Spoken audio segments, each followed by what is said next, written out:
अगस्त साल 1945 मानव इतिहास का वह काला दिन जब अमेरिका ने जापान के हिरोशिमा पर दुनिया का पहला परमाणु बम गिराया। 3 दिन बाद नागासाकी पर दूसरा हमला हुआ। दोनों शहर लगभग पूरी तरह तबाह हो गए। पल भर में 1.5 लाख से ज्यादा लोग मारे गए, लेकिन इस तबाही की भयावहता यही नहीं रुकी। इसके जहरीले निशान आने वाले दशकों तक इंसानों को निगलते रहे। इतिहास में इंसान का इंसान पर किया गया यह सबसे बड़ा और निर्मम अपराध था, जिसका जिम्मेदार अमेरिका था। फैट मैन और लिटिल बॉय, ये दो वो परमाणु बम जिन्हें अमेरिका ने तैयार किया था और जिन्होंने इंसानी इतिहास की सबसे भयावह तबाही को अंजाम दिया। इन्हें बनाने वाले वैज्ञानिक रॉबर्ट ओपेनहाइमर ने बम गिरने के बाद कहा था कि मेरे हाथ खून से सने। हिरोशिमा पर विस्फोट इतना भीषण था कि महज 1 मिनट में शहर का 80% हिस्सा राख में बदल गया। जो लोग बच भी गए उन्हें विकिरण की जहरीली लहरों और काली बारिश ने अपने चपेट में ले ली। बाद में हजारों लोग कैंसर, ल्यूकीमिया और अन्य भयानक बीमारियों का शिकार हो गए। जो इस परमाणु तूफान में जिंदा रह गए उनकी जिंदगी भी किसी सजा से कम नहीं। ये लोग हिबाकुशा कहलाते हैं, जापानी भाषा का एक शब्द जिसका अर्थ है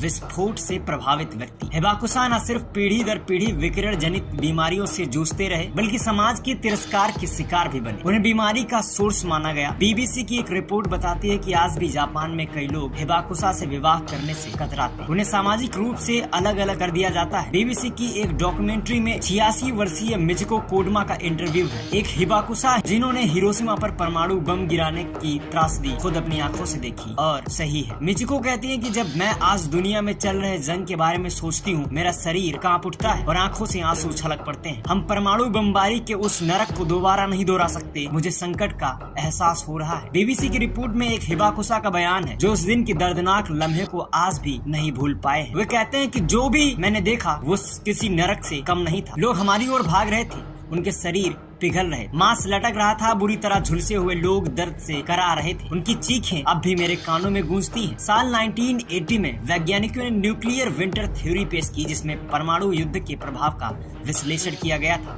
यह थ्योरी हिरोशिमा और नागासाकी पर हुए परमाणु हमलों के नतीजों को देखते हुए विकसित की गई। इस थ्योरी के मुताबिक किसी भी स्तर का परमाणु युद्ध वैश्विक तापमान को प्रभावित करेगा, जिससे धरती का औसत तापमान 10 सालों में 10 डिग्री सेल्सियस तक गिर सकता है। इससे सूरज की रोशनी धरती तक नहीं पहुंचेगी, जिससे पौधे मुरझा जाएंगे और वैश्विक खाद्य उत्पादन बुरी तरह प्रभावित हो जाएगा, जिससे भूखमरी और खाद्य संकट आ जाएगा। साइंस अलर्ट की रिपोर्ट के मुताबिक अगर रूस और अमेरिका के बीच परमाणु युद्ध हुआ, न केवल न्यूक्लियर विंटर आएगा बल्कि समुद्र का तापमान भी गिर जाएगा। यानी धरती एक न्यूक्लियर आइस एज में प्रवेश कर सकती है जो हजारों सालों तक चल सकती है।